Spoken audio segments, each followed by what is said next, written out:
কাউকে দেখতে সুন্দর লাগলে বলা যেতেই পারে, বাহ আজকে তো তোমাকে দারুণ দেখাচ্ছে। কারোর হাতের রান্না খেয়ে তৃপ্তি পেলেন, বলতে দোষ নেই, কি সুন্দর রান্না করো গো তুমি। পাশের বাড়ির পড়াশোনায় কমা ছেলেটার দারুণ সুন্দর ক্যানভাস দেখে, ইস তোর মতন যদি আমিও আঁকতে পারতাম, বলাটাই দোষের কিছু নেই। বিয়ে বাড়িতে খাওয়ার পর বাড়ির কষ্ট করে উপার্জন করে সবটা আয়োজন করা মানুষটাকে, দাদা কি দারুণ আয়োজন করেছেন, বলতে বেশি সময় লাগে না। আসলে প্রশংসা করতে বুকের পাটা লাগে, প্রশংসা করতে যোগ্যতা লাগে, শিক্ষা লাগে, একটা উন্নত মূল লাগে। একটা মানুষের সামনে হেসে তার মিথ্যে মন ভোলানো প্রশংসা করে মানুষটা পিছন ফিরতেই নিন্দা করতে আসলে কোনো যোগ্যতা লাগে না, বড় মন লাগে না, শিক্ষা লাগে না। আমি যেটা পারি না সেটা কেউ পেরে দেখালে তাকে দেখে শিখতে হয়, তাকে দেখে উদ্বুদ্ধ হয়ে সামনের দিকে এগিয়ে চলতে হয়। সবার সামনে তাকে নিচু করে লাভের লাভ কিছু হয় না, মনের জ্বালা জুড়ায় মাত্র।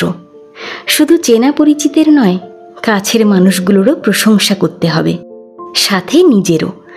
এত সমালোচনা আর খুঁত কাটার ভিড়ে একদমকা খোলা হাওয়া হয়ে উড়িয়ে দিতে হবে ব্রহ্মাণ্ডের যত ছাই। আমার এক বন্ধুর কথা বলি, অঙ্কে 100তে নয়, ক্লাস 7 বাংলা মিডিয়াম। পরীক্ষার পর খাতা দেখানোর দিন এলো। অঙ্কের দিদিমণির রক্তচক্ষু, গেট দিয়ে বেরোচ্ছি, সবাই চুপচাপ মা বাবার সাথে। বাড়িতে গিয়ে কম বেশি সবারই পিঠে পড়বে। ওর মা দেখি ওকে বলছে, অঙ্কে একটু মন দে, বাংলার প্রতিবেদনটা তো দারুণ লিখেছিস, একদম খবরের কাগজের মতন। কমন পাসনি বললি যে, একা এত সুন্দর লিখেছিস। দিনটা আজ এত বছর পরেও ভুলিনি। অন্যের বাবা মায়েদের কপালে ভাঁজ। মহিলা কি পাগল নাকি, মেয়ে অঙ্কে নয় আর প্রশংসা করছে। আমরাও অবাক। আসলে ছোট থেকে বেশিরভাগ প্রশংসা শুনে বড় হইনি যে, আড়ালে করলেও সামনে নইব নইবচ। অবাক হয়ে ভেবেছিলাম এও হয়। আমরা কি পারিনার ভিড়ে নিজেরাই যখন পৃথিবীর সাথে লড়তে লড়তে দিশেহারা, তখন চোখে আঙুল দিয়ে কেউ এসে যদি বলে যায় 10টা পারিনার মধ্যে এই 9টা তুমি পারো, বড় ভালো লাগে। আমি ছোট থেকে দেখে বড় হয়েছি, আমার এক দিদি সুন্দর করে সেজেগুজে চুলের আড়ালে একটা কাজলের টিপ দিত। জিজ্ঞেস করলে বলতো, দেখতে সুন্দর লাগছে তো তাই দিলাম। এই নিয়ে হাসাহাসি কম হয়নি।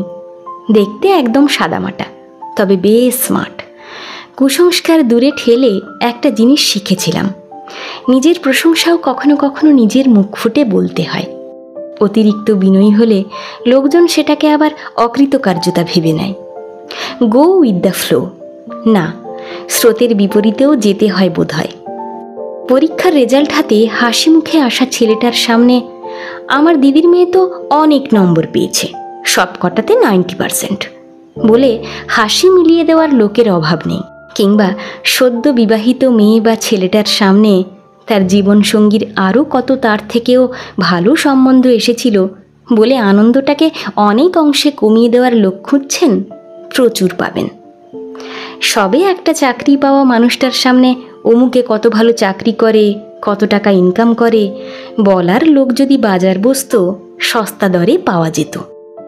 তেলা মাথায় তেল আর অন্য মানুষগুলোকে কি করে নিচে নামানো যায়, তার আনন্দটাকে মাটি করা যায়, এমন মানুষের সার্টিফিকেটের বান্ডিল দেখলে অবাক হবেন না।